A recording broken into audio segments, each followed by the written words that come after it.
All right, I'm going to give you guys a minute and then we'll get started.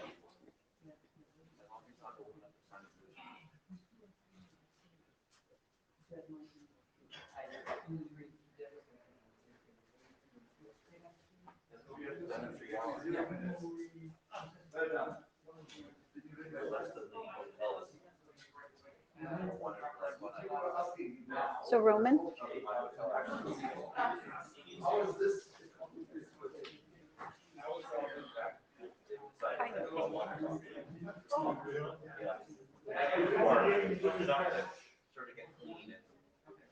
They also didn't decide to share it.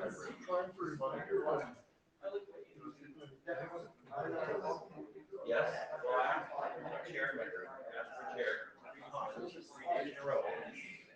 And I saw one small thing.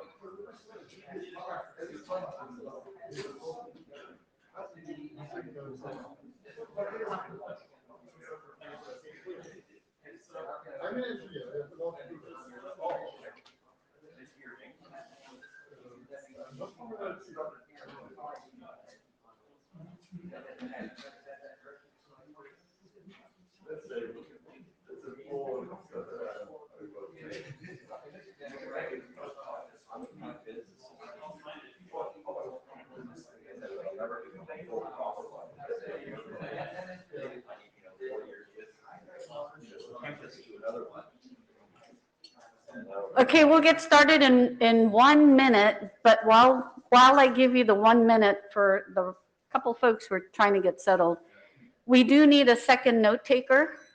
We cannot get started because the one note taker is new and has not taken IETF notes before. Well, that quieted the room. So I will take that as a sign that we can go ahead and get started, at least with some of the logistics. So good afternoon, good morning, and good evening to all of those who are here present and participating remotely. You are in the remote attestations and procedures working group. So if you join remotely or in this room and are not expecting to talk about RATs, you may be in the wrong place. Otherwise, welcome to the session. Next slide, Ned.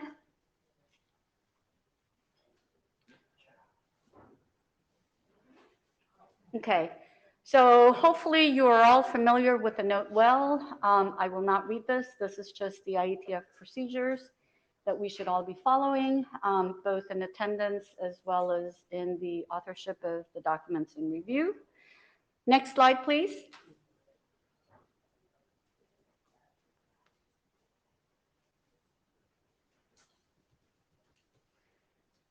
Okay, so this is a quick link. Oh, for some reason I updated the slides. It is IETF115 London. So I think he's looking at the older version because I did update the slide.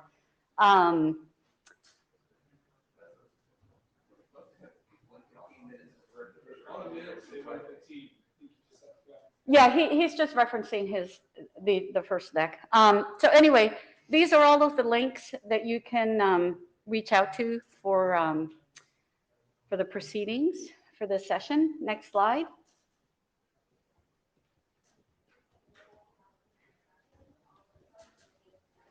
Okay, so reminder, to reiterate, we do have IETF procedures. We also have a code of conduct, so please keep the conversations professional. So again, I'll let you read through this, but just be courteous when you open up for discussion, whether on the chat, in the mail, or here in person. Next slide, please. Okay, so we are now in the agenda bashing. So please look over the agenda. And I am now going to speak as an individual contributor because I am an author of the unencrypted CCS draft. And we did an update that Karsten, I think you're going to report on. So my request, and I'm going to ask my co-chairs, as an individual contributor, can we add 5 minutes to provide an update on the UCCS draft? And we can do that at the end.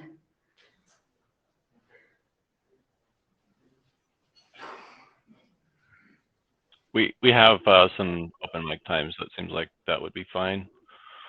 Okay, so we'll add it at the end. Okay, I now relinquish and I'm back on chair. Michael, you're in the queue. I at least have no chat, the echo interface. I will take backup notes, but not having chat means I probably can't see things. Oh, Tulip is down, okay. Well,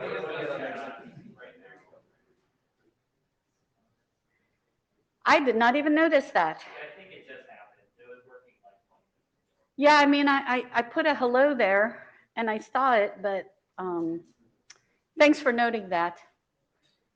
And given that we don't have chat, I can't tell if. Yeah, it works. Jabber? Jabber works. Okay. Is somebody willing to be Jabber scribe? Yeah, I can do the note taking and Jabber scribing, that's okay. Excellent. Thanks, Michael. So Rakesh, you've got a backup note taker. Okay, Brendan, you are in the queue. Yeah, I sent some slides in very, very late. It's just a update on what's going on with suit reports, which is sort of tangentially related to rats. So I thought I'd bring an update if that's helpful. How much time do you need? 5 minutes, maybe. Okay, I did not see those slides. I sent it to Rats chairs What time and when? earlier today. Ned and Kathleen, did you by any chance get them? I'm checking my inbox. It looks like they're there. I haven't uploaded them, however. I can Okay, work on so it during the so session. we can upload them later. Kathleen So or- Brendan, Okay. we can just have Brendan project his slides. Okay. Yeah. Okay. When, If you can Brandon, when if you come can up. upload them to the data tracker, I'll upload them. That then might we be can easier. just approve it. Yeah. Okay, thank you. Oh, yeah, that's true. Okay, as you can tell, my brain's not entirely here. Okay, any other agenda bash? Going once, going twice, and this is excellent. We have 2 note takers, so I think we are ready to roll. Yep, I'm not seeing anyone, and Michael, I'm presuming you're not seeing anything on Jabber either. Comments? And he's not commenting. Okay, so let's go ahead and move it to Lawrence on the EAT update.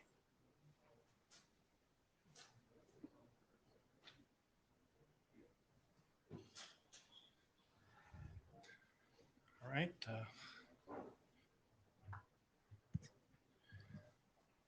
Hello. So draft 17 was published just at the cutoff date. Draft 17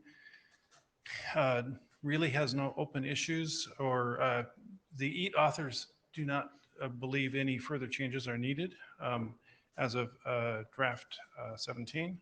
So a few comments on that. So next slide, please.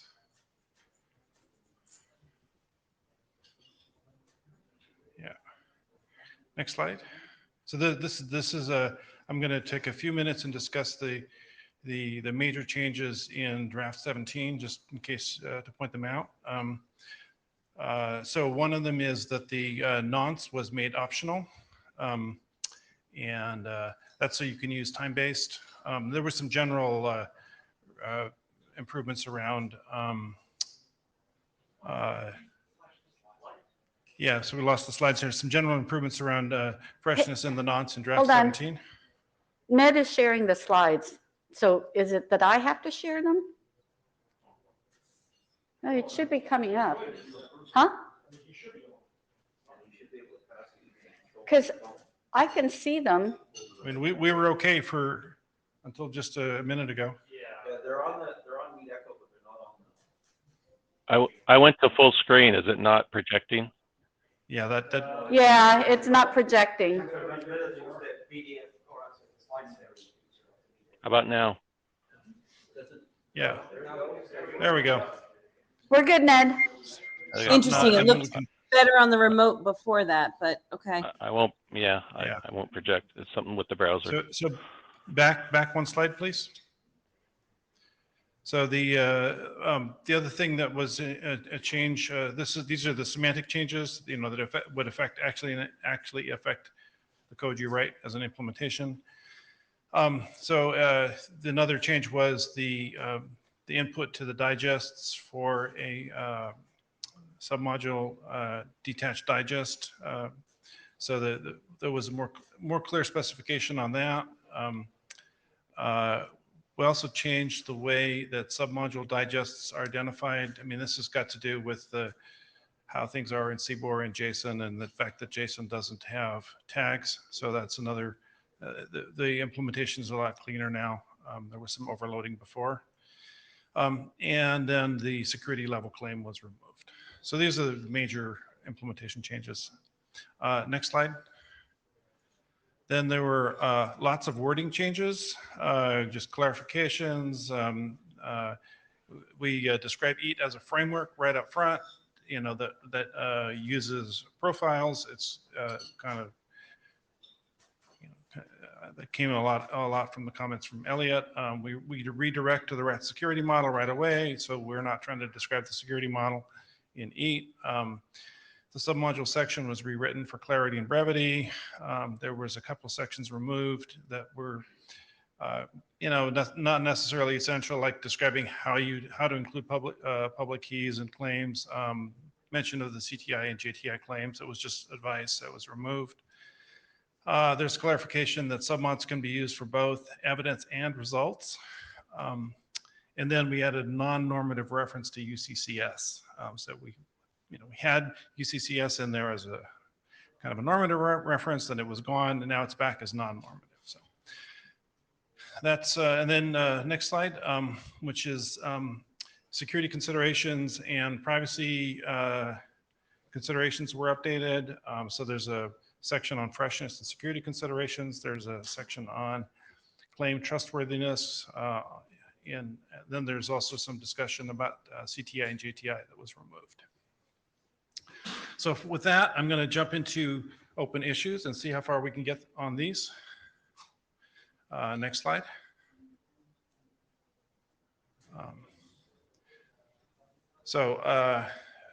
The EAT authors believe no changes are needed to resolve any of the issues, the following issues. You know, that's not to say there will never be another change to EAT, of course, but next slide. And I believe we're now into the lots of slides, individual slides, one per issue. The spreadsheet issues, numbers 1 through 7 were taken care of at the virtual interim. So we're kind of picking up where we left off there. So this is issue number 8 from that list, that spreadsheet list. And I'm going to describe the issue and then stop for comments. So we hopefully can close it out here, at least in the room. And then, you know, I guess we wait a little bit for comments on the list, so it's also there. But this basically parallels the email I sent about a week ago with the big list of issues. So, okay, so issue number 8. Elliot, in his review, was concerned about the software name field being freeform. It doesn't, it's just a text field where you put whatever you want in. After Elliot's comment, we improved the wording in draft 14 to make it clear that this is definitely a freeform field. and don't expect it to be structured or any kind of rigorous definition. And if you want a rigorous definition for software that you can really, strong identifiers or clear identifiers, use SPDX, Cyclone DX, or GhostWit. There are lots of other options there. So this is probably more of a human readable software name. So this has been around. There's been no feedback on this one way or the other. So no objections, no comments, nothing back from Elliot. So let's stop for comments on that.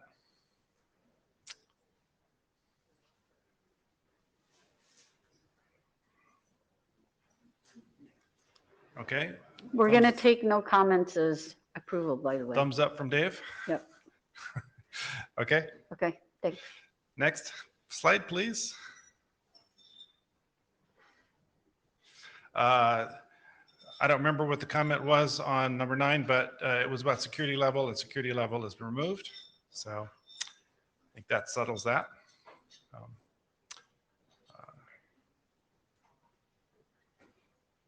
Roman?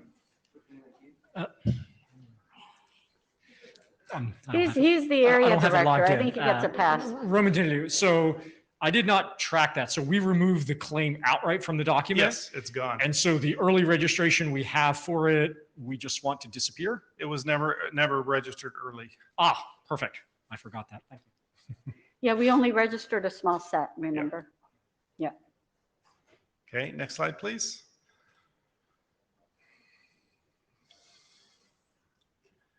So in this one, Elliot had requested improved wording on the DLOA's claim.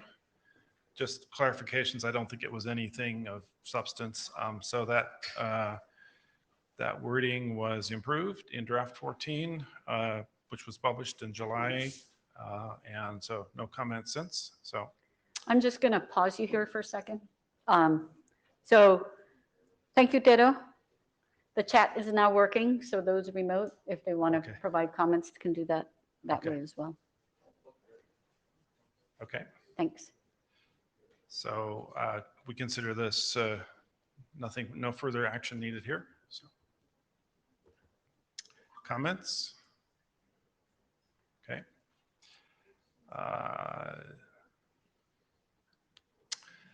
And then back around, I think Elliot requested the addition of claims that these are actually software manifest claims for SPDX and Cyclone DX.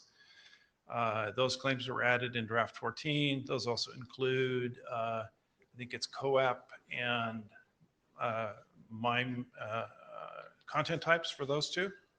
So the e-document registers content types for those in order to be able to reference them in manifests. So no comments since July on that. So okay, manifests is a pluggable thing, so you can, if you don't like these, you want more, you can do that.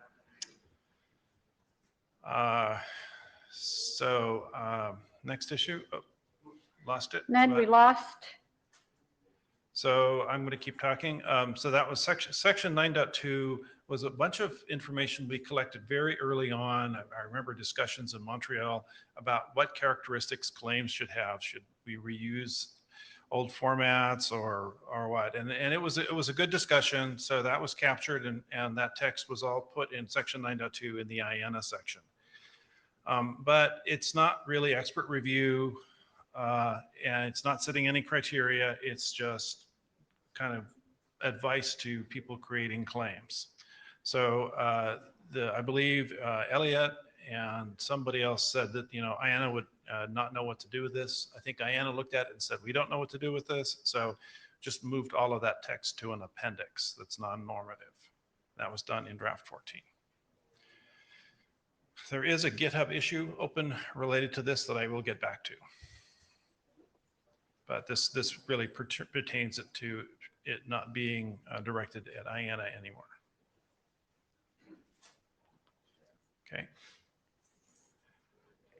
Next. Ned left and came back, so Okay. he should be back. So Elliot had a section in his comments that he titled Minor Issues and Nits. Most of them were directed against the introduction. He considered them minor, but we did do major work on the introduction in drafts 14, 15, and 17. So I think the introduction is much cleaner now and you know, orients the readers more now that this is a framework and that we're not defining the security model here, that the security model is elsewhere, and expect to understand profiles and that profiles are a core part of the work here. So I think that should more than address Elliot's comment. Comments? Okay, next.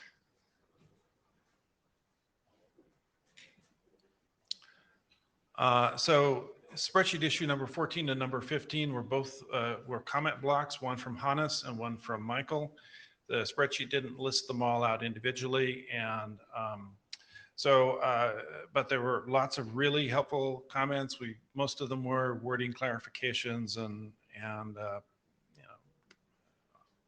I guess they've led to some other changes. Like I think the public key removal was in there, and and all that. Anyway, there's dozens of changes were made because of those two comment blocks, and the remaining issues from those are now in GitHub, and I'll present them later. But happy to, if you want to, Hannes and Michael, please, if you want to cross-check, that's fine too. Next. Well, so the question is, have you conferred with Hannes and Michael on the changes? Mostly, yeah. Yeah, Hannes, you're, Yeah. I've reviewed it as much as I can, yeah. okay. Yeah, I think there were 2 rounds from you, Hannes. Okay, next, please.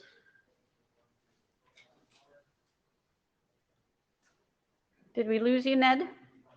Now we've got 16. We're up Oh, number 16 there we go. here. Okay. So this was, I don't think this was identified in the spreadsheet. It was a discussion topic about whether, message types. This had to do with the fact that the UCCS was is defined outside the document, so we had to put in a CDDL socket so that the top level message types, so CWT, JWT, UCCS, are in the CDDL definition are a socket, so you can plug other message types in. There was concern that was too open. The resolution in the document was that new EAT message types must be IETF standards. And we believe that closed the issue out on the mailing list. Can you get on the mic? Yeah.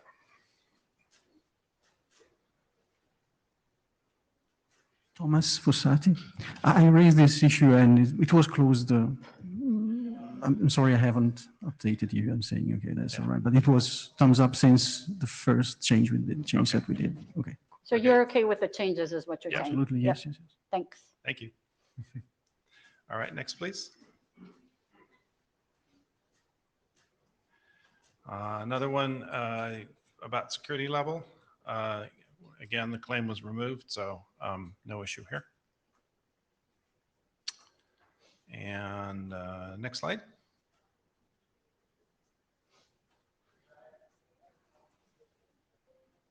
This was issue number 18 in the spreadsheet. This referenced some messages on the mailing list. I think Hank was involved in the discussion on this. We sought clarification for what the issue was, and there was it never became clear what the issue is. So at this point, we can't do anything until there's some clarification of what the issue actually is. Have you reached out to Eric? Uh, I'm just looking at was it row 18? I'm just Yeah. looking to see who the commenter was.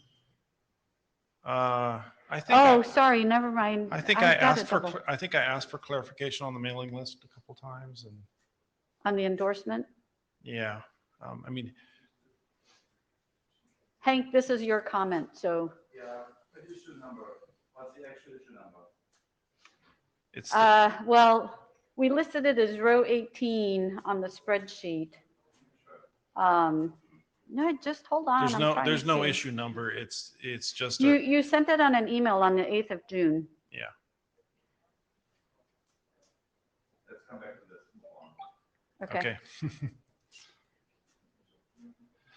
All right. I think next slide, please. So I'm just going until you tell me I'm out of time. So, Well, we've got time, so I was going to let you spill over. okay. All right. Just by a like I few said, I'm minutes. just going to keep going Yep. until we hit the end or you tell me to stop. So, Yep. This is a GitHub issue. Basically, the issue requested improved text for nonce and freshness. So there were changes made in draft 14 and I believe in 17 also. No, I think 14. Because freshness and nonces are a topic everybody cares dearly about, and we really want to make sure we get this clean and clear, we have been leaving the issue open and asking for comments on that. And if you want to review what EAT says about freshness and nonce, just search for freshness and nonce in the document. It's probably easier than trying to look at diffs. Just look at what the text is there and make your comments. So this is really more of a request for comments at this point. Does anybody want to make a comment about freshness or nonce? Hank is moving. Hank, are you getting on the queue? Hank is on the Hi, virtual this queue. is Hank. I'm actually moving because I found the other thing. Now I'm looking at freshness requests. Okay, we'll take your comment either way, whichever Yeah, topic. I will have to come. I have to come back to this one. So I'm answering the other one, so I'm sequential here. Okay, So you're since coming back to the Yeah, spreadsheet to the number 18. spreadsheet number endorsement. 18. Yep. You are using the word attestations, which is not indistinguishable between a message and an action. Never do this, ever, in the document. So also I assume that some of the claims are actual endorsements. And then calling them all again attestations is like hyperly confusing to me. So that was my initial problem with it. Going for a unified endorsement attestation design. So is endorsement an action or a message? Is attestation a message or an activity? And what is the design here? It makes absolutely no sense to the reader. For me, I'm as the reader here, back at that day, I have not checked, to be honest, the current ID quality, if it even is, well, in colloquial language, distinguishable what attestation even means. And so my assumption is that it is often confused between an action and a message. And I think that is not helpful when you talking about a message format. And I would assume that you always mean a message, but from text sometimes it feels like activity to me, and I can never really tell. And that is, I think, the comment of number 18 was my question: what are attestations? And that is, I think, the core of the simple question I just asked there. You mean in context to the draft? In context What to is the draft, intent exactly. When they say So attestation? it should be very clear that an attestation, only in the scope of this document, means messages that are originating from attesters. And if they are originating from other roles, it must be very clear which role from the RATS architecture is emitting that message. And that it has nothing to do with an activity. I think that is something very fundamental here. And that is what was very confusing in the email coming from you, Lawrence, on the June the 6th, which I was reacting to. And that is why I made this comment on row 18, apparently. Okay, so let's break some things down here to try to clarify. So endorsement, I mean, and sticking to what's in the draft. So the e-draft doesn't define anything to do with endorsements. It mentions them a couple of times. Yeah. And only using the definition that is in RATS architecture. Okay, there it's a message. Okay. So it doesn't, it just, I think the endorsement is mentioned in the appendix, maybe, and that's it. I mean, you could search it, but I don't, we definitely try to sidestep anything to do with endorsements and only say what we have to, because this is not endorsements. Would it help if you just put an asterisk or say the endorsements as defined in the architecture draft? I think that's already clear, because that's clear already. there is a terminology section that defines endorsement, and it is a copy of what's in the architecture draft, right? So I think that's pretty clear. Now, your thing about attestation as an activity or something else, now you're talking in reference to an email I sent, which is not the draft. Exactly. Yeah. Okay. So Hannes, you have to get on the Meet Echo queue.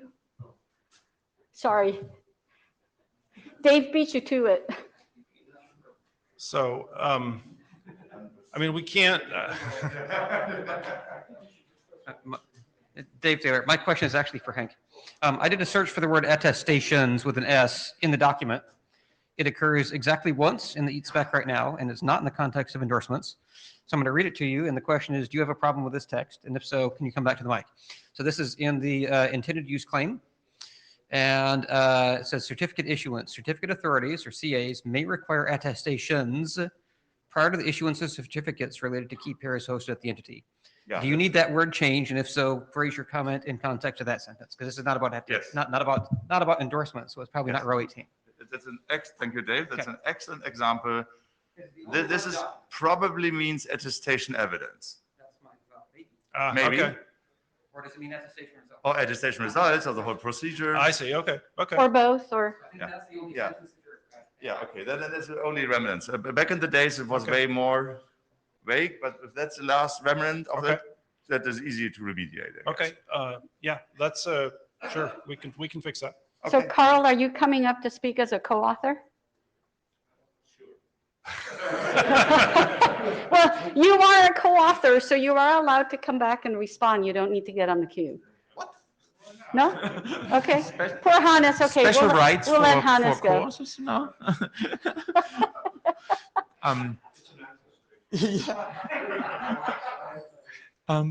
Verification. I wanted to come back, or a basic question on the earlier issue about the nonces and the freshness aspects.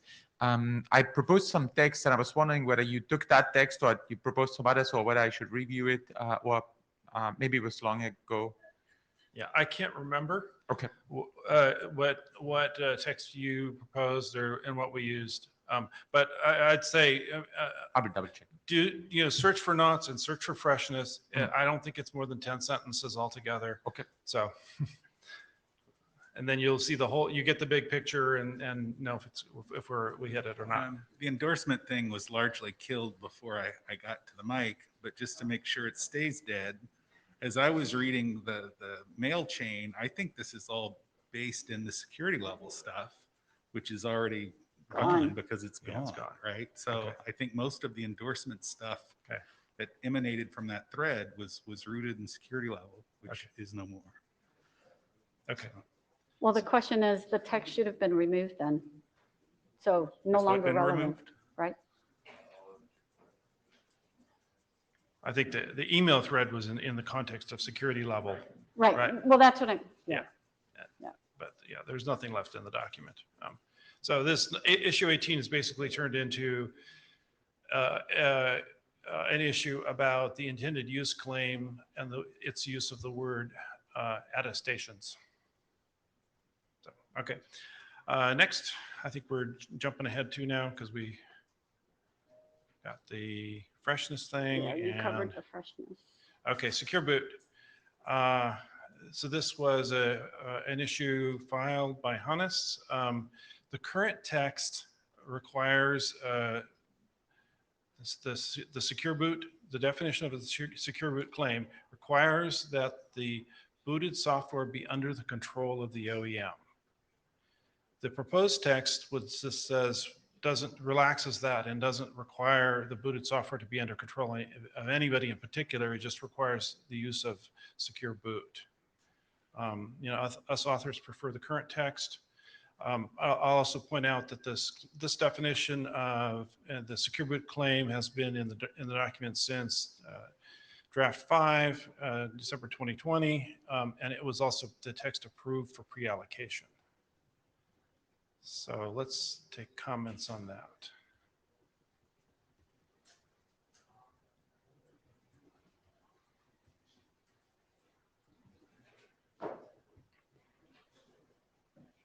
Dave's getting on the queue.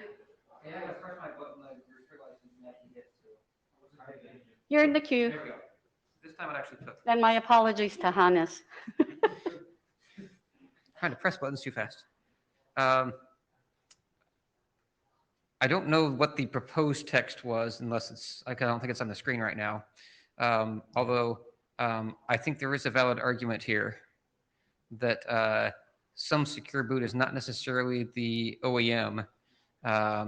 If you think of a case where, say, an enterprise buys a device and the enterprise wants to be the one that actually controls the secure boot process rather than the OEM, I think that's a valid scenario. And so I think I probably would like, but I can't say whether I like the proposed text better without it being on the screen. Yeah, But I would say that I think that the current text may, in fact, after thinking about it, I think the current text may be too narrow.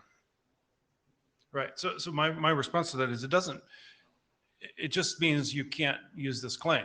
It doesn't mean you can't use secure boot. It just. So you're saying we should define another claim that's a superset of this one, and then OEMs will be confused as to which one to use? Well, the other question I have is, so. Because then you could call this one OEM secure boot or something like that, and then it would be a little bit more clear. If you consider yourself an OEM, use this one. If you don't consider yourself an OEM, use the other. Use another one that might be defined. Yeah, I mean, actually, in the discussion in GitHub, I proposed that maybe this should be renamed to OEM authorized boot or something like that. Yeah. So I'd say yes, that would be acceptable. So I'd say either rename it or expand it without the rename, but don't leave the generic name with a specific definition. Yeah. And the other thing is, I don't know what to do.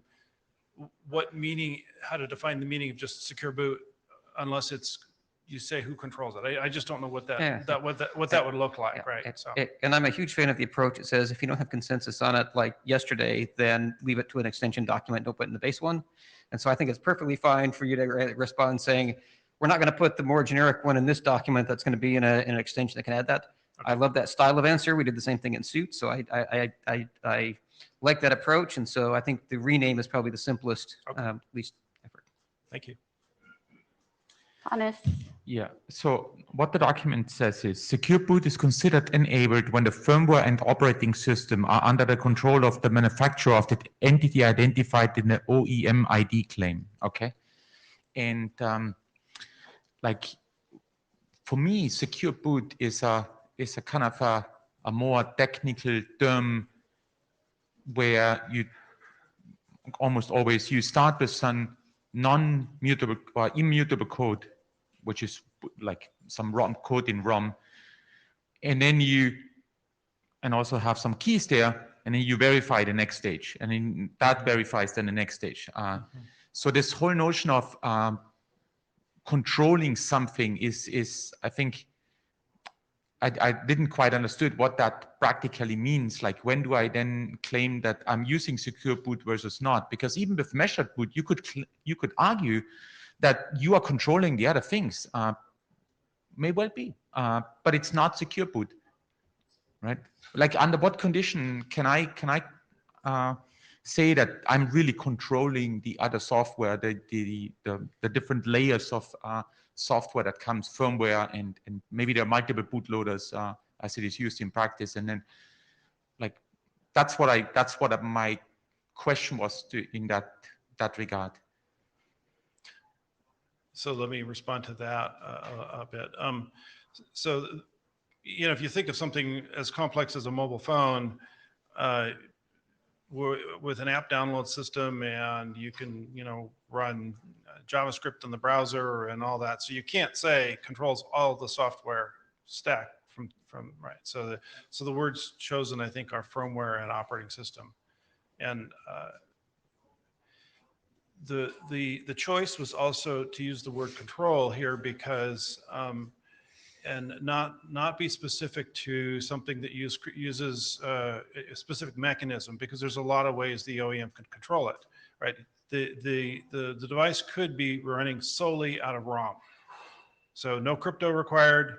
The code is solely out of ROM. There's no software that's updated or uploaded or anything like that. That is a valid means of control.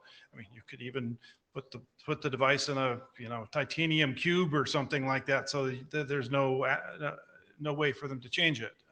So that tried to avoid that definition of like public key signing or MAX or anything like that quite intentionally. So that's why the OEM control under OEM control. This is what we did in FIDO certification. Is really the definition in FIDO certification is the FIDO authenticator needs to be under control of the manufacturer of the FIDO authenticator. So my question, Hannes, is if we change it to OEM authorized boot or something like that, does that address your question, your concern? Okay. Brendan at the mic. So for me, secure boot means that you have something immutable. And that's all it means. And what you do with that something immutable is up to you. For the conventional meanings of secure boot, the ones that I would go with, that would mean that there is a public key that has verified something, or a MAC if you prefer. And indeed, the key identifier defines the identity of whoever controls the device. So talking about it being the OEM, well, if the OEM's public key happens to match the key identifier that authenticated your boot code, then the OEM controls it. Otherwise, they don't. I don't see why we need to make a distinction. You have a cluster of keys. That's who controls the device. I mean, the reason there's a distinction there is that the OEM can do it can assert that control without a collection of keys. You're talking about the screw in the bottom of the laptop that you take out if you want to install Linux. Yes, I understand this. No, actually, no. I'm just saying I could build a tiny little IoT device that just runs out of ROM. Yes, so that's the immutability that I was talking about earlier. Yeah, but there's no key ID or any key identifier there, right? Because it's immutable. It's not under control of anyone. It's immutable. It can't change. But the OEM controls it when they made the device. That seems like a very odd distinction to me. That's all I'll say. Okay. I guess the question is, then, are you okay with the changing in the definition to OEM authorized boot? OEM doesn't mean anything. It's not wrong for it. No, but it doesn't mean anything. Well, to you anyways, but yeah.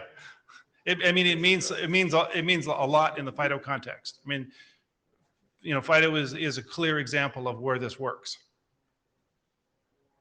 And lots of other people have agreed with it and understand it and all that, so. Hank, you're in the queue. Yeah, I'm again doing the time travel thing. Coming back to the issue with the freshness and the nonce things, I did control. Well, so before we move then, if there are no other comments, it's the question of how. Oh, I'm sorry. We can continue, close. right. So I have a comment on this. The immutable, secure boot means evidence until boot integrity has been established, and that has been set in stone as evidence until the next boot. Has that been that the defined? OEM flavor is nothing. Has that been defined anywhere? I Okay. don't remember it being in the architecture spec either. Okay. Secure boot is definitely a ambiguous word in general, right? I would not think that you can't look up secure boot in Wikipedia and get it, or TCG documents or something like that, and get a definition everybody will agree on. That's why the wording in EAT is under control of the OEM. It's not making it better. It's not making it worse. Okay. Okay. I will note that as you guys are not going to block moving forward based on this wording. Yeah, so the rename, yeah, Dave Yeah. really wants to rename. I agree with the rename. I think that's good. So Okay. now, now, do you have a nonce to prove your next comment is fresh? Yes. And I don't need an nonce, and that's the point. Okay. That's exactly the point. I don't need a nonce to be fresh. And that is a So very, now you're moving back to the previous Yes. comment on freshness. exactly, Again, again, okay. sorry. Yeah, I'm slow. I have a latency. Just Yeah, that make is sure it's like, fresh. you know, auditable after the fact. You couple in 8.4 replay protection and privacy and say that it defines the nonce claim for token replay protection. Yes. And then in parentheses, also sometimes known as token freshness. Huh. I would disagree with that entirely. Only because that use of nonce is by circumstance a way to establish freshness, the ad hoc freshness, because you as the issue of the nonce know that you just issued it, is making you the only viable source of freshness by receiving something, including your nonce. So that's all the nonce is about of freshness. But that's not the problem. I think that the coupling of replay attacks and freshness is the problem, because in 9.3 freshness, you say all EAT must provide a freshness mechanism to prevent replay attacks, and that is nonsense. You don't need freshness to protection from replay attacks. You need freshness for proofs of freshness. And that's all. And that a nonce by accident does both is a lucky coincidence that is not relevant to the concept. Okay. And I think that has to be really kept apart. And that's why I'm a little bit confused by that all the time, because people always confuse nonce as a freshness mechanism. It is actually, but I would say that there's a lucky coincidence to have it both in one thing. Okay.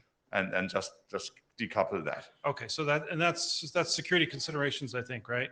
Or it's surprisingly, it's in privacy considerations. Okay, okay. Yeah. So we get those, those are in the notes, so we can Yeah, but that's improve the text there. That is the last remaining part where it's still coupled, and you decoupled it at other places. I know that you already did it at some places, but just I think also an artifact. Okay. Yeah. Okay, Rakesh, you're in the queue.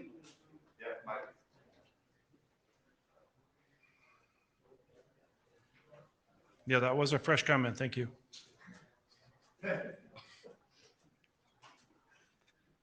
Just one comment on the secure boot part. So would it help to rather call it a scope of secure boot, because from vendor to vendor, the definition or the stage of secure boot varies. Like UFI compliant secure boot is different from, let's say, what some other vendors do. Would it help to define like what's the scope of secure boot in here, or the type, or what you're referring to? Probably would that help? Yeah, I think we're just trying to, I couldn't quite hear everything you said there, but He's saying if you put a definition, would that help? Like, can we have like, what's the scope of secure boot in the context of attestation? Like, do we look at UFI compliant secure boot as what we would want to pick up, where you start from the bootloader, or some vendors have it like from hardware root of trust based secure boot versus CPU based secure boot? So do we have something like a scope of secure boot defined? And would that help clarify this? so yeah, so the definition currently says the firmware and the OS. And you're maybe trying to say we should lock that down more? Right. So when we say firmware, again, it becomes a bit hazy, because again, you could split into multiple stages before you actually get to the NOS, the network operating system. So till what stage do we expect the OEM to control it versus what could I? Like, I'll give an example of, let's say someone wants to run like Sonic on a box that's sold by a vendor. What would be the scope of secure boot in that context then? Right. So that there's, I mean, this is a tricky one because, like I said, we're dealing with, a device that could be as simple as just a ROM, and no operating system at all, right? Yeah, to that's easy part. Yeah. To a mobile phone, which has got 100 CPUs that boot. I mean, at least 50. I mean, and they all have boot chains, and then they have downloadable software, and right. So I don't really, you know, if we tried to define system architectures and a taxonomy of system architectures and all of that, we're going to get into trouble. So we'll be here, you know, for pages and pages. We're lingering on this one right. So definition for too long. Yeah. Dave, you're in the queue. Remind me, what was the renamed version? The what? What was the rename? It went to OEM. OEM authorized boot. Authorized boot. There's 3 instances of the word secure boot. 1 is in the title and 2 is in the sentences or whatever. As long as you rename all 3 of them, then people will stop asking you any questions about what secure boot means. Okay. Oh, yes. Oh, that's good. Thank you. Okay, All I'm right. going to ask for a point of order. Note takers, where are you guys taking notes? I don't know where you're taking notes. Okay, I'm not seeing it. So as long as you're capturing the discussion and the agreements, that's what's important. So I just want to make sure that those are getting captured because I'm not seeing it on my hedge doc. Yeah, I don't see it either. So Yeah. I was gonna ask you a question. Okay. Okay, so Nick? I have given you the whole open mic time. Okay. So I'm going to give you 9 minutes left. Okay. And then that will eat up the whole slot, just Okay. FYI. All right. Next slide, please. You have 6 left. Okay. Yeah. Okay, so this is PR number 296. This relates to that section 9.2 about claims characteristics that I mentioned previously. My understanding of this issue is that it's a suggestion for separate expert review for EAT claims. So we would somehow have to distinguish EAT claims from other JWT and CWT claims. Because these claims will be, EAT claims will be subject to more review or different criteria or something like that.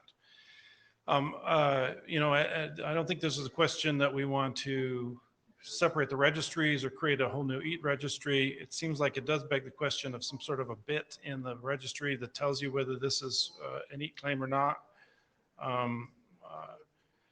The EAT authors think that the current expert review is fine and that the expert review that's applied to CWT and JWT is sufficient, and that trying to create a separate expert review would cause, would be kind of a big step to take. So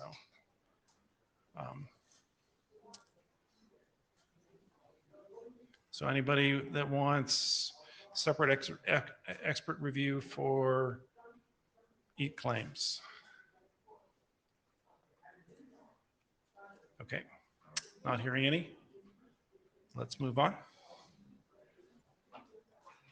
Okay, Cabo is getting in the queue.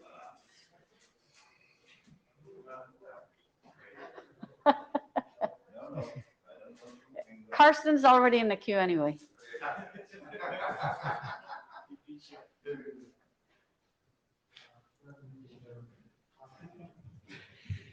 Carsten, I don't have a problem with using the same expert here, but the question really is, where does the information get recorded, whether the expert used the JWT yardstick or the EAT yardstick? I think that needs to be somewhere after the review is done. But there is not a separate EAT yardstick, is there?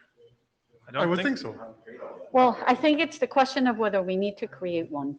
I think Right. that's the question at hand. I mean, an expert will look at the thing and ask, what are you trying to use this for? Then the registrant will say, I will use it for EAT. And then an expert review will happen. And then the information is lost. So people who consult the registry will not be able to find out whether the review considered this or not. That's a mistake.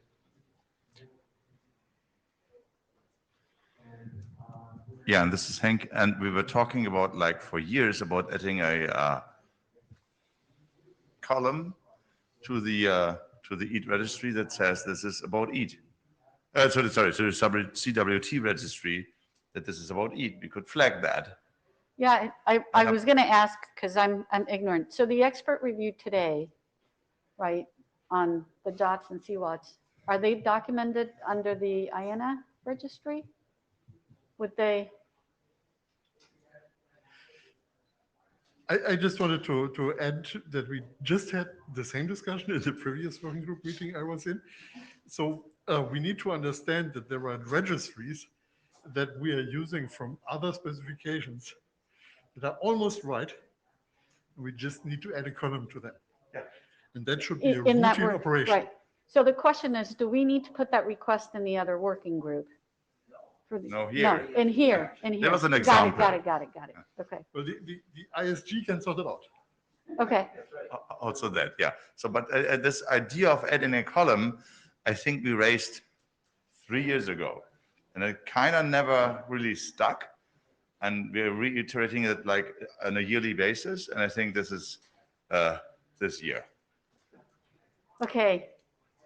Michael, you're not in the, but I'm But he's gonna an let you go just because He's an expert. interest of time, and he is one of the expert reviewers. Michael Right. Jones, a designated expert for said registry. What is the purpose of the column?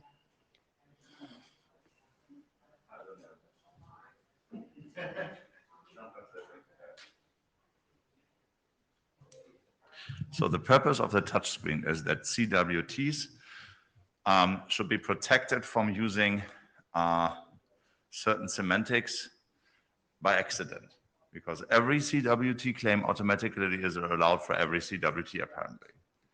So some are very RAT specific, and someone who just reads a claim name might be inclined to read what they want to read, but not what it actually means, and that does not actually read the EAT ID as RFC at that point. So I would give that as a pointer to the semantics that this is about remote attestation.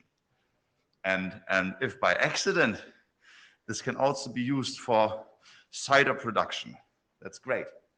But you should be very aware of that. I think it's relatively dangerous to go for some UEID, for example, which is useful in most contexts. But I think you really have to understand that this is for device identification in the context of remote attestation. So if this doesn't work for you in your scenario, that's highly vital to know. And so that is just as an indicator that there's a specific set of semantics here, that is a subset of everything that CWT was initially intended for. It's not just the web token, right? So Michael, you're in the queue. Were you gonna pile on? Michael Richardson, sorry. Oh, Can I go ahead. respond? Yes, go ahead. Hank, I don't see those characteristics as unique to EAT. I don't see those characteristics as unique to EAT.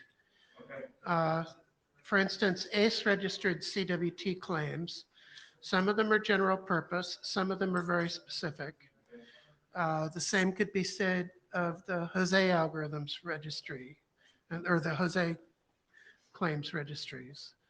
The way you find out as an implementer that something is highly EAT specific is you read the reference in the registry pointing to the definition of the claim, and you decide whether that's applicable or not. I don't think it makes sense to special case EAT because the characteristic you're talking about is true of all other third-party claims registrations as well.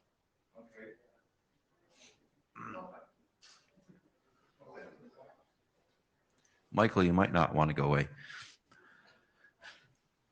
Hi. Is it okay if I call you all Michael? Okay, just I simplify might my take life. exception to Yeah. that. Yes, that's fine. The first point on this slide was never the point of the PR. Okay, the point of the PR, the issue was that we might want to write a few qualifying words for the expert reviewers that renders so that EAT claims actually are a subset of what CWTs could make. And so the question is, I don't know exactly what those words might be, and that was the point of was to have a discussion that can you do anything? Is the whole list of anything that you could do as an EAT claim, as a CWT claim, a COT claim, does that all apply to EAT? Or are there some subsets? And there's some other things as well. I think we just had a conversation about the OEM secure boot claim, right? And mass confusion. And it sounded to me actually that we might need 3 or 4 different claims, right, for that. And when those requests came to the expert reviewers, then one of the things I think it would be reasonable to say to the expert reviewers is, it is reasonable that you have 3 or 4 claims that appear the same but come from different communities because they have different semantics. That would be nonsense in a generic COT space. That would be stupid. It's the whole point of a thing. But in this case, it would make sense, and we might like to say that. Now, that's essentially asking the expert reviewers not to change how they review it, but rather to actually say, oh, this might actually be a subset of the things. There's certain criteria that you need to apply more strenuously or a little bit less strenuously, and that's where it all came down to. Okay, so I asked the question to you, Mike, is right now, do you think you could deal with that? We had the conversation, OEM claim versus the other thing. Do you think you could sort that out? Or do you need extra guidance? If I would need guidance, I would probably have a conversation on the thread requesting the registration with the registrants. There is a mailing list exactly for that purpose. Okay, so I'm going to cut the cue at Dave because we are now way over. But go ahead, and this will be the last slide for this. Roman Dinelio, so to close that thread and borrow Hank's time machine about how do we document the decision in the conversation, it's exactly that. We have the CWT registrant, whatever that mailing list is, where we documented the conversation about both of the early allocation kind of requests for this document. So if we need a place, it already exists now. It's a public archive. There you go. Thanks, Roman. Dave Taylor, I was just going to say that this is actually related to the conversation that was closed, right? Which is, I agree that's closed. That EAT by itself is a framework, right? EAT is not something that you can interoperate with, right? You interoperate with any profile, okay? And so by saying that we should not say the following claims are not EAT claims, that sentence makes no sense. An EAT profile gets to decide what's a claim in that EAT profile, and if it wants to pick some claim out of the other ones, then it's up to the job of the person writing the profile to explain how that makes sense. If they need a new claim, then they can document that, and the expert reviewers the designated reviewers can decide whether it duplicates an existing one or not, right? I don't think we need another column, so just +1 to Mike, but I think it's because we made the framework resolution, which I liked. I think that actually answers this question too, is my opinion. So thanks, Dave. So the last comment I have on this is that if we take this on and try to figure out how to add an extra column and have context-sensitive IANA registries, I mean, it seems like a very large amount of work that's going to delay EAT for months to me, because I mean, I mean, I don't know, maybe IANA knows how to do this already, but that seems like a new thing from an IANA point of view. So that's definitely demotivating to me. Okay. We did? Okay, good. Phew. Okay, thank you. Okay, so I'm going to have to start being really tight with the clock because we are now 5 minutes over. Up next is R4C. Thomas.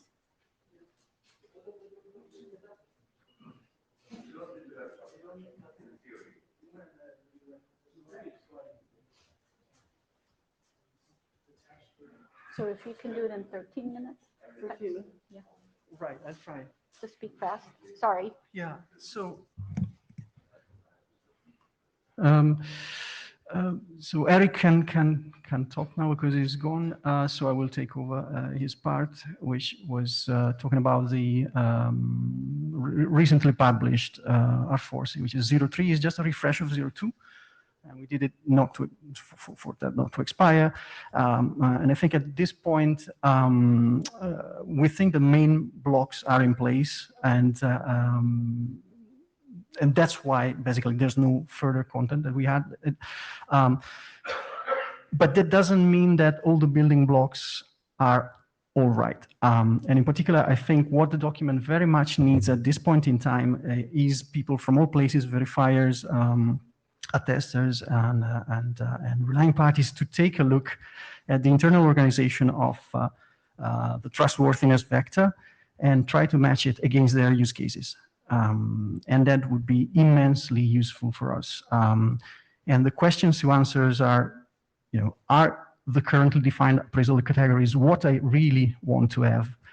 Is there any gap in what we have at the moment? And what do I need, right? Being, upfront and telling us I need this category and this other category that are not there at this point in time. So to make something that is really useful for everyone, we really need to factor in as wide as input as possible. And so I'm asking the chairs here, what would be a good way to organize this kind of feedback cycle? Well, so you can try and do a side meeting. I don't know how many comments you've had on the email thread. None? None. So we could solicit feedback, right? Usually when I do the call for interest, I put the questions of, is this draft? Right. Yeah. Of interest, are you willing to implement? Are you willing to review, contribute, right? Yeah. Go ahead, Hank. Okay. Yeah, so this is Hank from a implementation point of view. There's the there's ACCC, the Confidential Computing Consortium. I did it right. CCC. Yeah, exactly. Okay. So there's a lot of discussion about this packaging of capabilities that would be reflected in the attestation results. Mm-hmm. And I think maybe if we want to have a vote, like a demonstration of interest, we could yield some of these implementers that are actually doing the stuff into this discussion once. They don't want to standardize things, they just want to implement things. But maybe in this case, it might be good to have like a shared vote or a demonstration of interest. Right. Yeah. The problem I have at the moment is that I participate in that community, so I'm trying to trigger that kind of feedback there. But in fact, what I want is the community to right. come. I mean, we're still, even if the group decides to adopt, I mean, it's the participants in here. No, it's adopt. So the thing is there. It's a working group document. So yeah. It's not that the problem. The problem is really what we have as an information model. Is it sufficient? Is it fitting? Right? Because that's I don't know. It fits my use cases, but I'm not all the use cases in the world. So I'd like to hear more. Well, it may be hard to capture all the use cases. So at some point you need to bound the problem. Otherwise we would never finish. Also, unfortunately, Eric Voigt is absent in exact this moment. Yeah. So he would have maybe more. input. I realize that. Okay. Roman is in the queue too. Don't know. Hi, Roman Dinelio. I was just to make a suggestion on how to elicit that feedback. I mean, schedule a virtual interim, and this is what's on the agenda. And if there's a lot of iteration kind of back and forth, put it on the side as a design team. Yeah. But maybe pin a date, everyone brings their use cases, then we figure out whether, they overlap with yours or new stuff is needed. Okay. So do you want it to be in a formal RATS? Because my suggestion was for them to have a side meeting, but do you want a formal? Oh, I mean, if you think you can resolve it now, kind of this week, kind of by all means, it just felt like maybe I haven't looked at this enough. There was a little homework people needed to do, and given that people need to do homework. Well, it sounded like there are other people outside of this working group community, right? Yeah, sure. Okay. So Tom, maybe you, Eric, and the chairs, we can decide on what the next step should be. Thanks very much. And this presentation here is we've been working on a serialization of R4C with obviously with supporting codes and this would be just a quick report for sharing with fellow attestation enthusiasts where we are and to stimulate discussion. But yeah, so. The goal of our R4C, just as a recap, is to define an information model for conveying a normalized set of attestation results. And At the core of the spec, there's this trustworthiness vector, which is a gigantic matrix of predefined and customizable semantics. And on top of that, we have a set of rules for computing the vector's values. And this is it, basically. Next slide, please.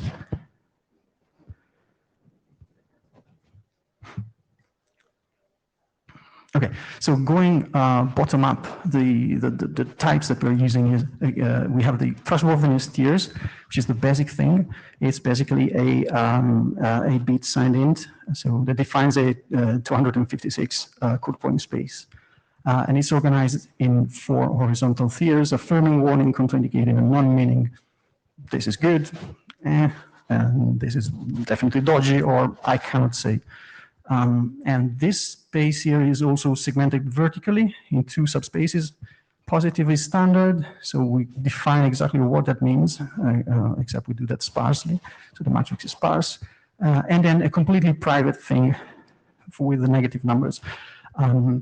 But the important thing to understand here is that even if you don't understand, so the understanding needs to be that from private space, private space is really understandable within a private domain, a closed domain. And so if things in the private space emerge from the closed domain, then the downstream relying party will not know exactly what that means, what the code point means. But the horizontal segmentation allows the downstream receiver to actually define, understand at least roughly what the thing means using the 4 categories. Next, please.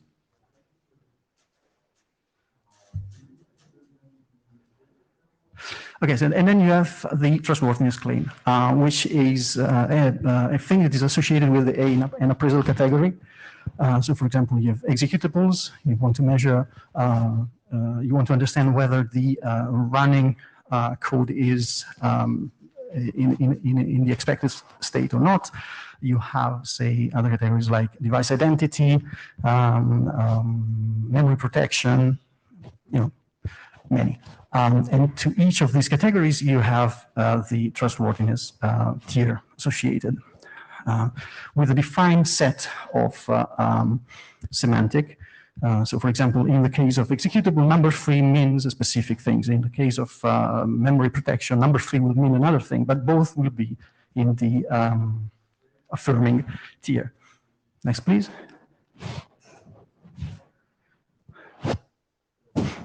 So then you put together these 8 categories, and that's what I was mentioning before. This is what we have predefined. This is the pre-canned shape of the trustworthiness vector. These are the 8 sort of appraisal categories that we predefine. And yeah, this is the core, the semantic core of an attestation result. It is based on this. Next, please.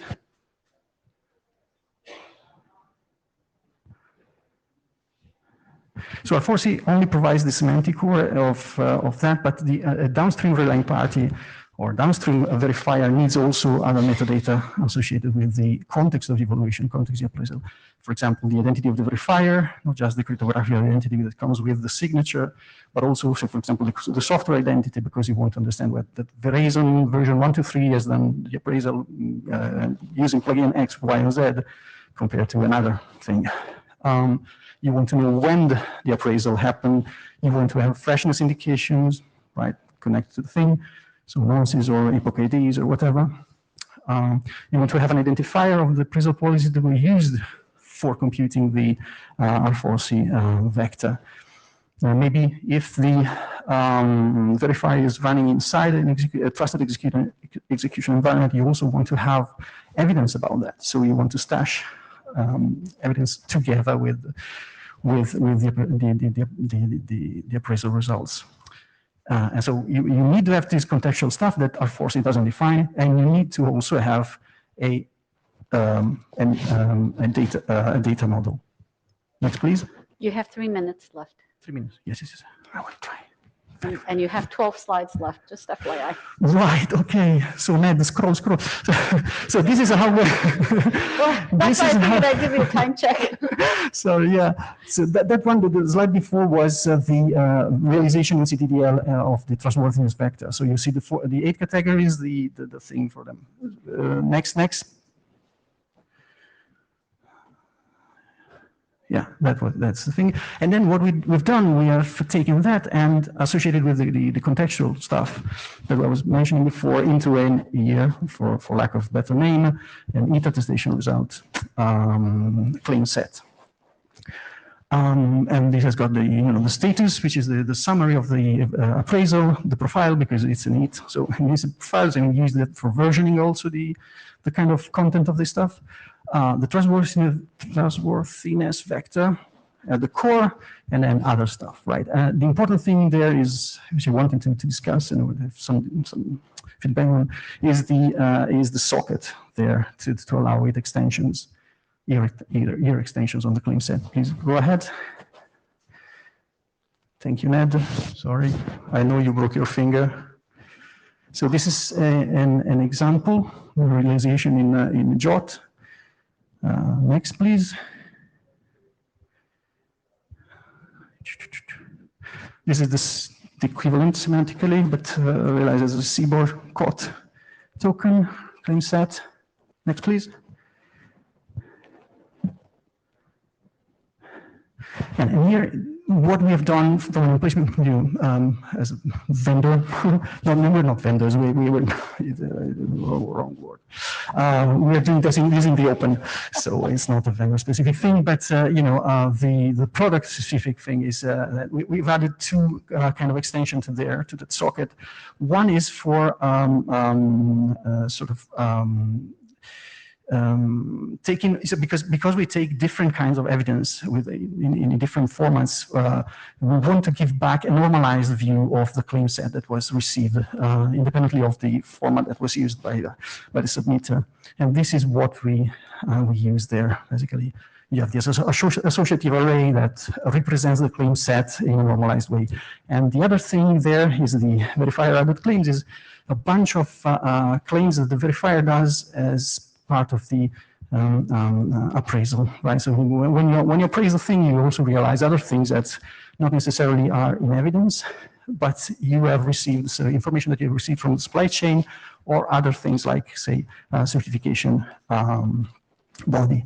Please go next, please. Well, you're out of time, so if you can do it quick. And I was just going to ask, Dave, did we just forget to remove you from the queue, or did you get on the queue? Did you actually?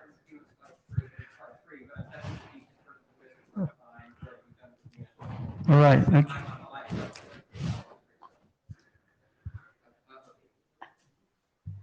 I don't know. We can, please go ahead. Do your question, and then I might close it with that, Tom, if that's okay. No problem. My question is on something that you and I have not already talked about, given that we've already talked about other feedback on here. Yeah. It defines space for standard and private. In other words, out of those numbers there, the INA section just says C body. I'm imagining that you'd want an INA registry for all the standard ones, and that you'd want some way of having implementations or vendors or whatever specify what they're going to use for private use out of the negative numbers. And my question is, you haven't really specified the full EAT profile in the way that the EAT document requires profiles to be specified.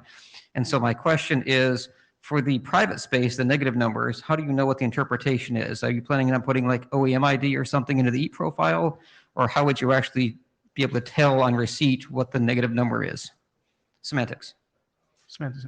Right, you can tell what the tier is, but you got a whole bunch of ranges, and it says, well, this is a non-standard reason. How do I know what the non-standard reason is unless I know what, like, the OEM ID or whatever the vendor ID, like in DHCP, you have the thing, but then you got another option that tells you how to identify which private space this is out of. So, right, that would be a profile thing. Right, so I think that because AR4SI is a EAT profile, then you can use that. It's not currently written up as such, but I think you probably want something like OEM ID is what tells you how to identify, how to interpret the private space. That's my question. So I would take that as a recommendation for update on the draft. Okay. Yeah. Okay. So with that, I apologize. We need to move on to the next one, but you're still here. The next one up is secure routing. No, sorry, EAT media types. Right, okay, cool. Thank you. Oh, this one will be short, I promise. Well, yeah, you went 2 minutes over on that one, so I'm just, so just Luckily I have a FYI, mask. the last presentation suit Brendan, we may not get to. Okay, so. Okay, media types, perfect.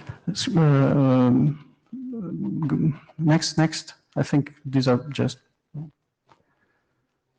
nothing but, okay, recap. This is the EAT type system, six production, basically three, the unsigned, the signed, and the bundle. And for each of the production, we have allocated a media type. Next, please. And this is the table, should be the table of all the media types. The two protected, the two bundles, and the two unprotected. And these are the names that we use now. We have renamed the EAT deb to EAT bun because now its bundle is not deb anymore. Next, please.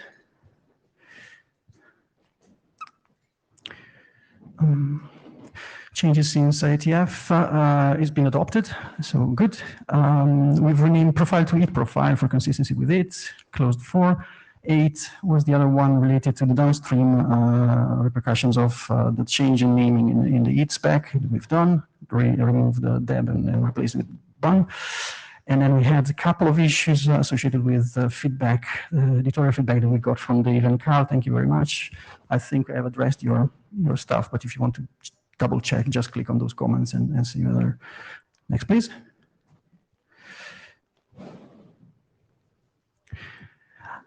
And the open issues here are, first one, there's a feature disparity because if you use media types in the textual form, you don't need to do anything in order to use a specific profile because you just stick the profile ID inside the media type parameter. But for CoAP, you cannot at this point in time because the content format are different from media types. Basically, they are compressed code points, and they are not very, flexible.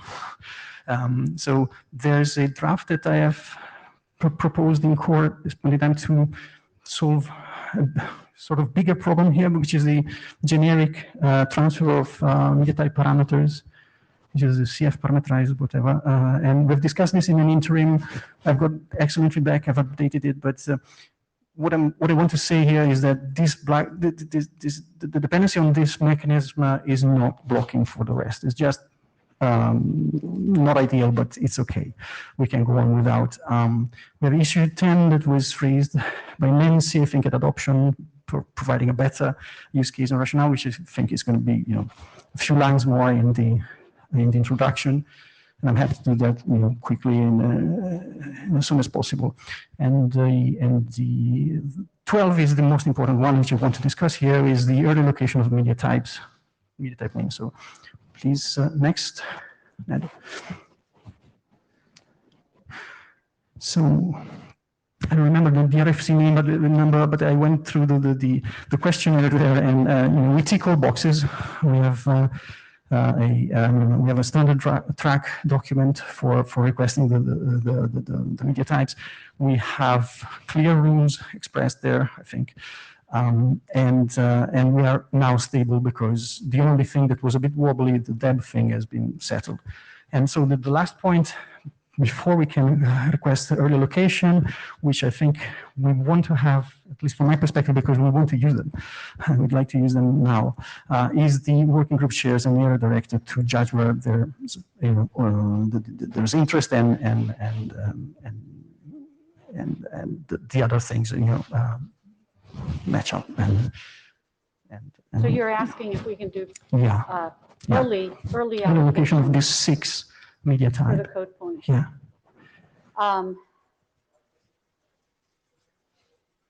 I think it's okay. The question is on the stability and changes. Yeah. Let me go back and confer with the other chairs. Roman, I think it may be okay if we think it's stable enough. Let's do. Yeah. given our last experience with this, let's do a really good check on the mailing list. Yeah. Okay. That's the, okay. Sure. So we'll put on the mail list to see if we're early or Absolutely. Fantastic. if Thank the you. group agrees, we're ready to do Fine. pre-allocation. So Okay. next, please. No, I think there's none. Oh, no, yeah, the stupid thing. So yeah, we're going to go to the early allocation and we'll close the blocking issues. And then we can submit two. And at that point in time, I think we are ready for working group less cool. That's what I wanted to say. And we win a beer, is that it? Well, find a bug and then you'll get that beer from me. Okay, thanks. All right, everything keeps spilling over. Next is secure routing. Who is up? Okay. Ming Ling, are you Moving. here or are you remote? Yes, you're remote. Yes. Okay.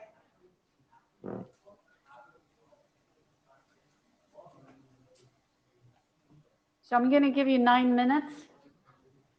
Okay, 9 minutes. Okay. So if you I'm could go a Mei-Ling little Chen from China Mobile. We have 3 new drafts focusing on secure routing. I believe most of us have seen secure routing. Oh no. Oh, that's yes.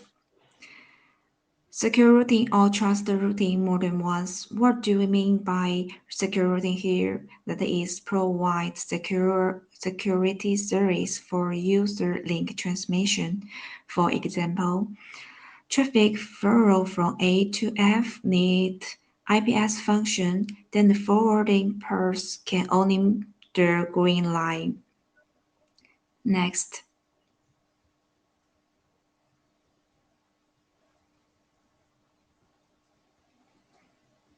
IP network is to try to deliver. At the same time, there are many security functions in the network to ensure the availability of the network.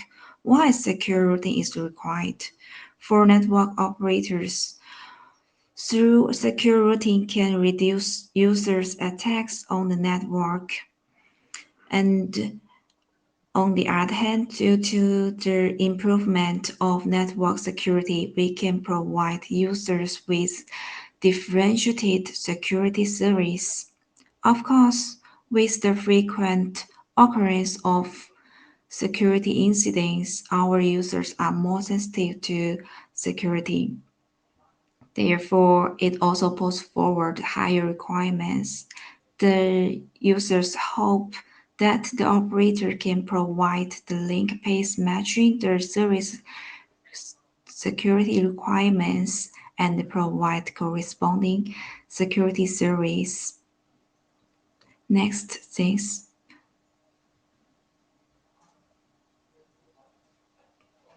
The requirements are very clear. Why is it impossible to achieve secure routing? Early routing protocols considered accessibility, so network routing strategy is independent of security. The other is from our network experience. The management and use of existing security devices are separated from the IP network.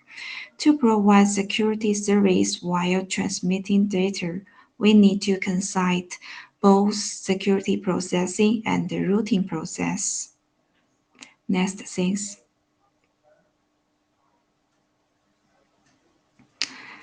These are the security routing model. So when the user needs the S2 function, we can only choose the green path from A to C and then to D. But when the user needs the S4 function, change the red path. Next, thanks.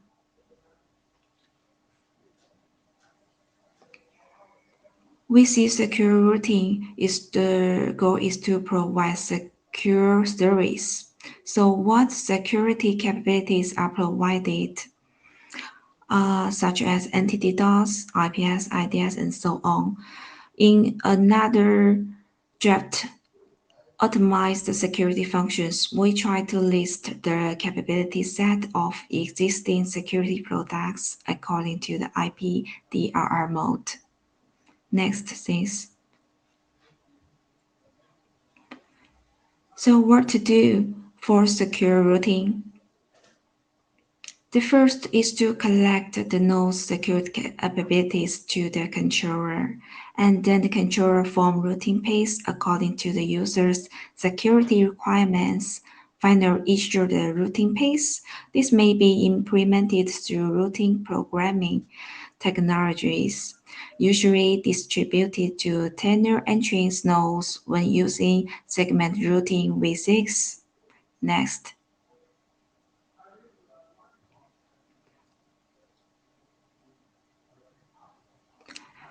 Then how to get node security capabilities, such informations. We propose to extend the protocol BGPLS to carry the security capabilities of the node. It is divided in the RFC 7752. It standards the northbound distribution of link state and the traffic engineering information using BGP.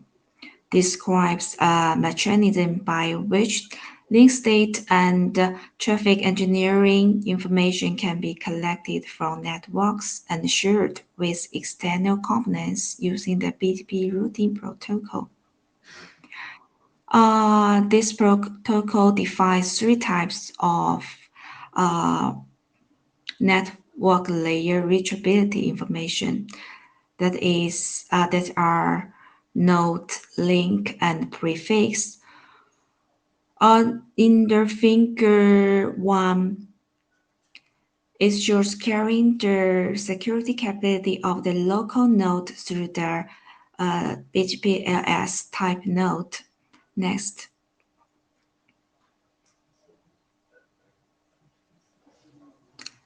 And figure 5 shows using the link type to carry the capability informations. Next.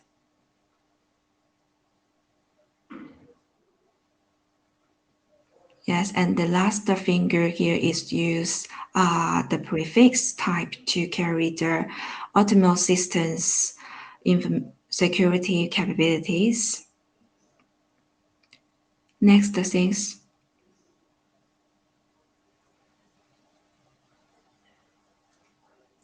To provide external security services, we need a complete set of processes. We think the step 1 is to collect the node security capabilities from all the nodes. Then, and the step 2 is initial configuration on security devices or softwares. And last, the step 3 is distribute routing paths. With these 3 steps, then when an attack occurs, security defense can be triggered.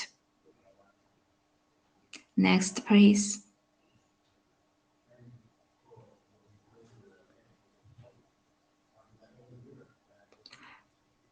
This topic needs more discussion. This is the first presentation in RATS work group.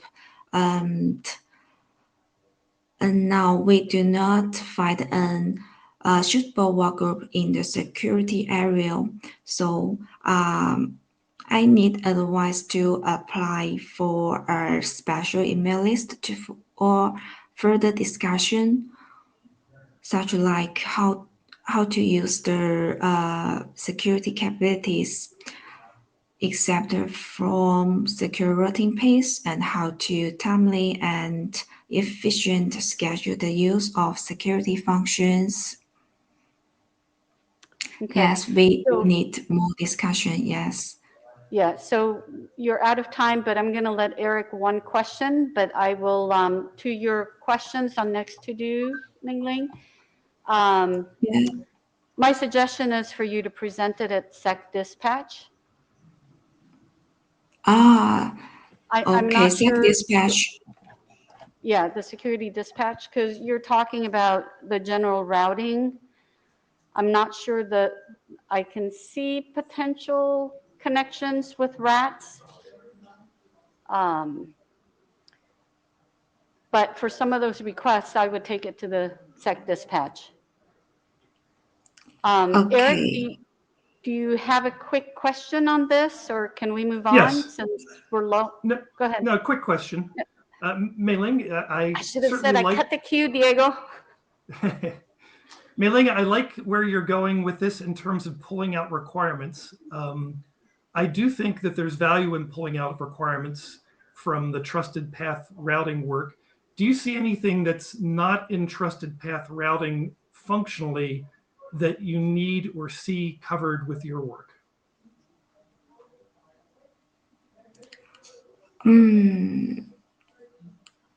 Yes. Trusted routing and secure routing. I do not get the clear point of your suggestions.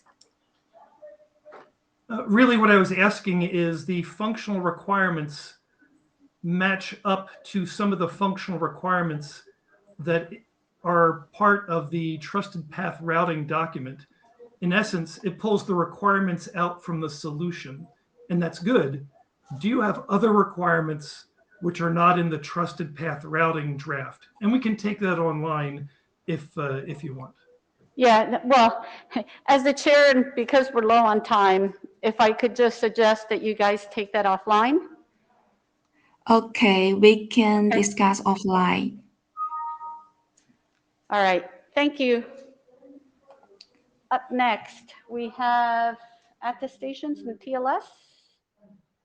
Is that Hannes?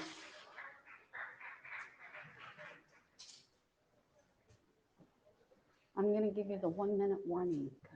Okay. Fine. 1 minute only have 5 minutes. warning, but I hope that's not what No, you just I'm said. going to give you more than 1 minute. Okay. Good. Yeah, so in the previous presentation, specifically EAT, you have heard about all the claims and the token and the signature covering the token and so on. We've gone through this in a group for quite a while already. In essence, it's a bearer token. What this work that we recently submitted, it's about tying that token also to a key. You could call it a proof of possession token. And there are use cases where this is needed, specifically if you want to put attestation information in a larger context when you actually establish a secure channel like we do with DLS. This work, we started it by using EAT, but it can be applied more generically, and the design is intentionally made so that you can also use other attestation technologies other than EAT. Next one. It's actually a very short presentation. This is what you find in the document, which is shown at the last slide. So we came up with what we call a key attestation token, which is there are lots of new acronyms, of course. Our main contribution of this work, because this is the idea of using key attestation is not something we came up with, that exists already for I don't know how many years. This key attestation token and the PAT, which is called the platform attestation token, is combined together in a bundle. So you actually convey in a protocol exchange two tokens with different semantics. The platform attestation is what we also use today with the EAT token to make an assessment about what's running on the device, what hardware, etc. So there's nothing new here. And we want to reuse the existing software because that's minimal amount of software on the device, and then augment it with a second token where you see specifically one key, public key being added, this identity key. And that key is one that is used in a DLS handshake, for example, or specifically in this, in our document, depending on how whether the client is the attester or the server side is the attester. And if let's assume for the examples we've used both cases, but let's assume the client does the attestation. It generates, and that's on the next slide. The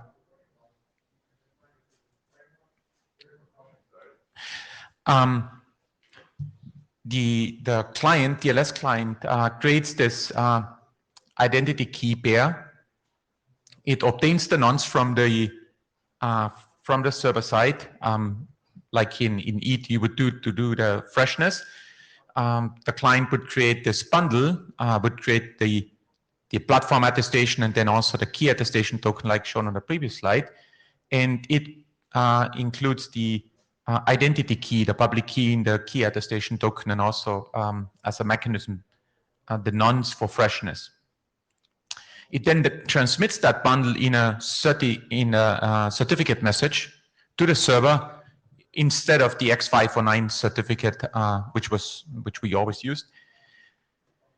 But then it also has to prove the possession of the private key corresponding to this identity key, which is what the certificate verify message does. So on what does this then provide the server side? It then knows based on the platform attestation token what type of software is running on, that nothing has been modified, that there's specific fingerprints of the firmware and potentially software on high up on the stack. And it also knows that the software used to produce this key attestation token is also unmodified. And it also knows that the private key corresponding to this identity key is stored in the hardware's sort of security boundary, so it is cannot be exported or released, and thereby it knows that the client, the TLS client, has possession of that private key. I forgot to give you the 1 minute. Okay, you forgot. Okay. Just please wrap up. Yeah, Thomas has another document, the message wrapper, that provides this generic framing to also include other attestation technology like DPM-based stuff and so on into that TLS exchange. And it's our attempt to use attestation more generically in sort of like protocols like DLS or higher layer protocols. Okay. Next slide, there's code from the hackathon. Look at it, try it out. And if you're interested, come to me. I'll show you how the code works. Actually, in the subsequent happy hour, we actually show it to you if you want. Oh, cool. Okay, queue is closed. Hank, make it quick. Yeah, but you haven't closed before me. So, hi, this is Hank. That's the feature. So yeah, you just said it. There's a lot of attestation technologies out there, and you're inheriting, I don't know if consciously or just by accident, like 75% of TCG terminology in your things there. Cool. So Monty Wiseman is not here, unfortunately, due to a sudden issue, but maybe we should have a coordination call and get these things like super aligned, okay, so there will be no friction. That would be okay. Awesome. So we get from the 75 to the 100% alignment. Yeah, that would be okay. Awesome. Yeah, exactly. Yeah. Okay, I think the next one is EAT key attestation. Oh, you did both? You're awesome. I gave you 5 minutes and you did both. Okay, then we have conceptual message wrapper. Who's that? Wow. Inside. What is it? Sorry. Yes, I was a bit distracted. Sorry. So because Hannes I thought Hannes was doing this as well. No, it wasn't me. Yes. You're doing it. Yeah, yeah, you're right. Yeah. That's why I thought. But okay, it's in the same bundle as the one. I mean, basically it's the encapsulation that allows these agnosticism about the attestation messages that are transported in the protocol. Yeah, not just in TLS, as Hannes said, in different high-level protocols. So next, please.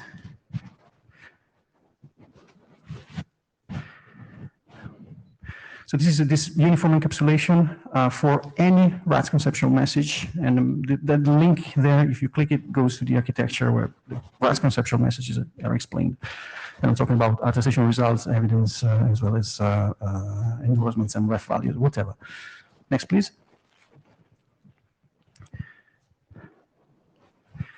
So example use cases for this are, for example, if you want to embed evidence or endorsements or ref values, attestation results in certificates and CRLs and CSRs, extension like DICE, TCG DICE does, then you can use this. TLS attested, Hannes was presenting, is another use case for this. We stash that in the handshake message, in the relevant handshake messages. You have a use case for this when you use it in RESTful APIs for embedding payloads inside, bigger objects. And we are using this in Verizon and the verifier. But it could also be used for archival, long-term archival, for example, of attestation results in S5 system objects. Next, please. So there are many use cases. And converging on a common format allows, this increased homogeneity in the ecosystem, therefore easier consumption by all the actors, all the roles in the architecture, and as well as the ability to compose different protocols without doing the encap, decap, and cap, right, multiple times. You just extract and push it from one protocol into the other as is. And this is a deeper thing, as a byproduct of that, we can have interfaces to attesting environments that can become more uniform in the long term. Next, please.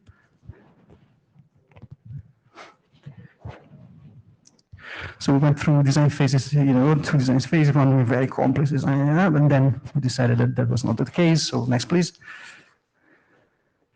And we ended up doing this. Yay. This is the time value. So next, please. This is the actual design. I'm not joking. Terrible. And the core idea is that we parasite the existing media type ecosystem to get the typing information. And from that, we derive the encapsulation in two ways. One, next please.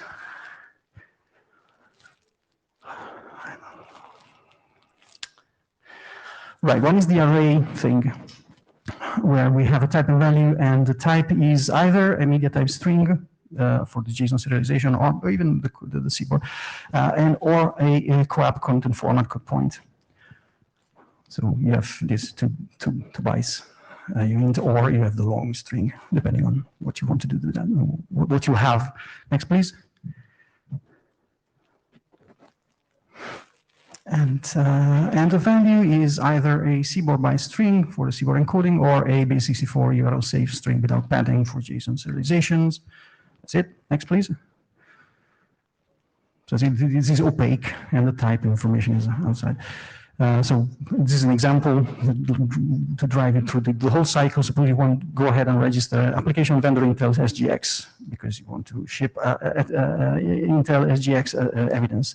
And you also want to register a compressed co-op content format that is semantically equivalent with that. Let's say is 30,001. Next, please.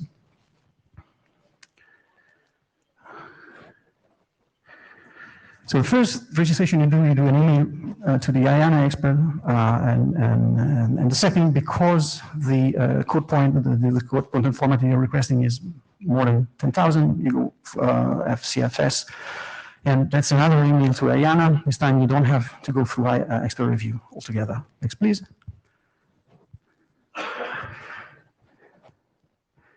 And then when you've done that, you can achieve these two encodings here.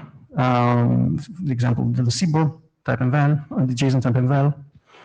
Next, please.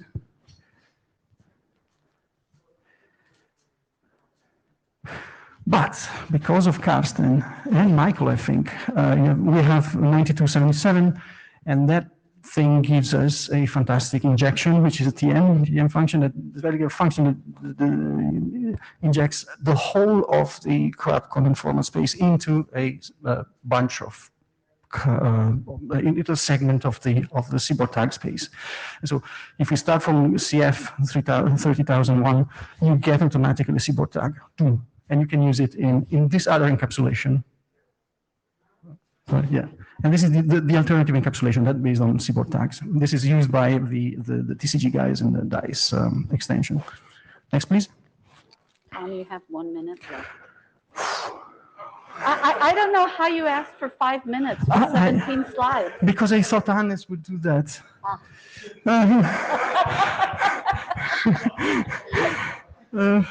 So yes, exactly. So the bureaucracy is quite lightweight. We don't have to define any registration inside the document because everything is taken care of by existing IANA bureaucracy.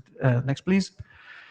And it's quite simple, right? Except the first step, which as an expert review, then the rest should be really automatic. And these are two stupid considerations about the overhead, which is basically say they are the same. Next, please. Whether you use CBOR tags or the type file array. Next, please. And in summary, we have a simple trivial format. We have a very simple registration mechanics. This is useful in a number of different scenarios. I could have effectively done just that because that's the whole thing. The question is whether we want to, whether the group is interested, whether we want to adopt maybe in the long run. But. Well, I think it was a relatively new submission, so we need to ask for comments and feedback on the mail list. Yeah. Right. We have two. I think we have 01 out, so we have. Okay. It's in a decent state, very, very decent. I would say it's readable actually. Okay. So and it's short. So if people could take a look, that would be much appreciated. So we can solicit feedback on the mail list. Thank you very much. We're short on time, and then we can proceed from there. Excellent. Thank you. Thank you. All right. I think we may only have time for one more, unless, Karsten, you can speak super fast. Yeah, I can speak super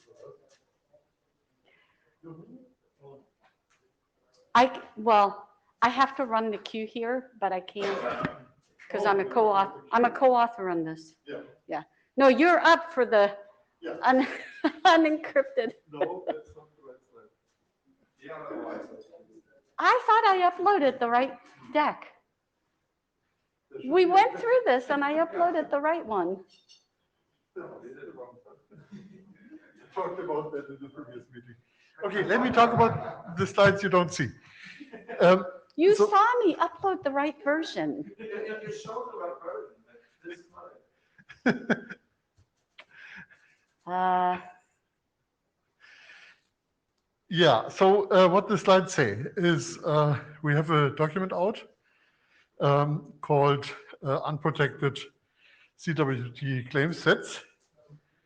And that has been around for a while. It has been in a kind of blocking state for the last 4 months or so because we wanted to make sure that we fully align with each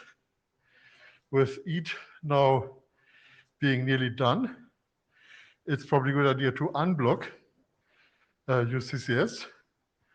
And the 2 next steps we are proposing is to do a working class call and to profit.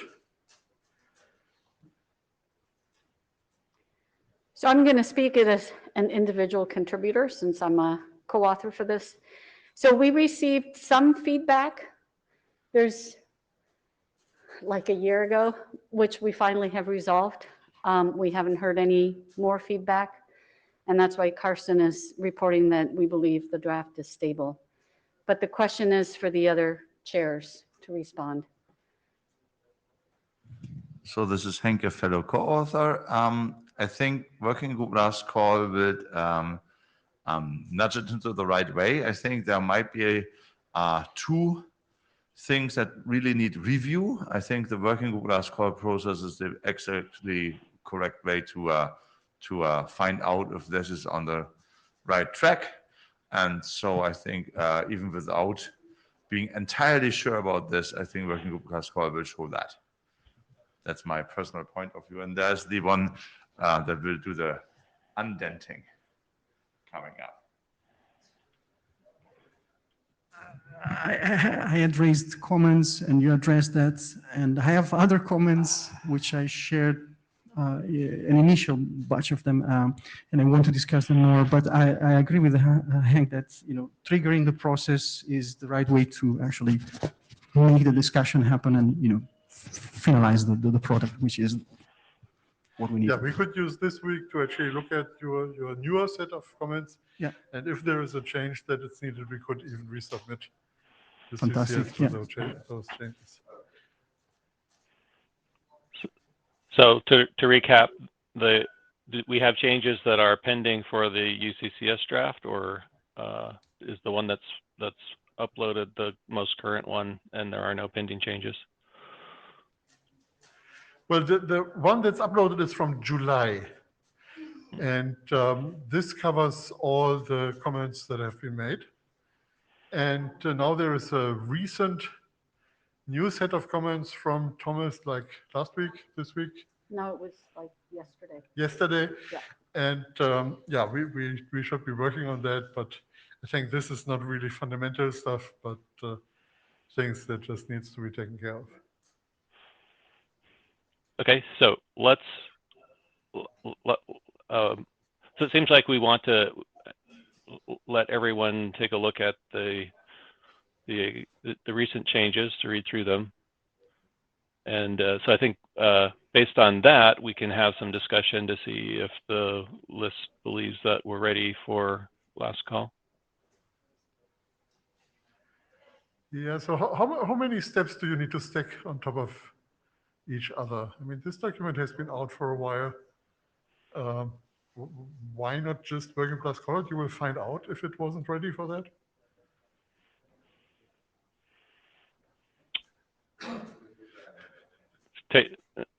Let's get a feel for the room. So how many, I think I'll use the show of hands tool to see how many in the room think that we're ready to just go to work. Perhaps Kathleen can help you run the poll, Ned, since yeah, you Kathleen, are are a little you- disabled.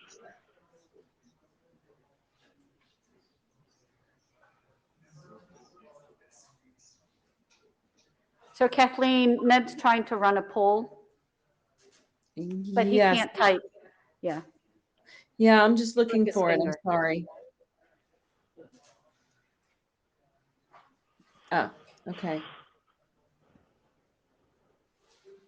All right, I'm ready to put it in. What should the poll say? So if you're in favor of UCCS going to last call directly, show of hands in the affirmative. After we make the revisions.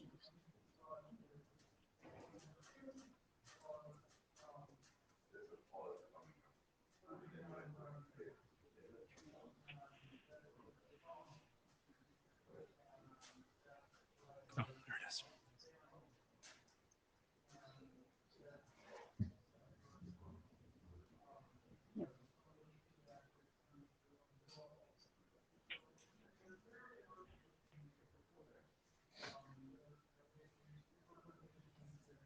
Okay, I see the poll.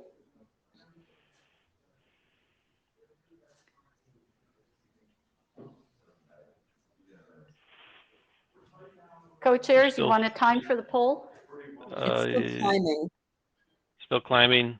There's, if anyone does not want to raise their hand, please do so.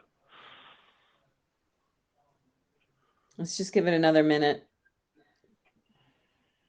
It continues to climb.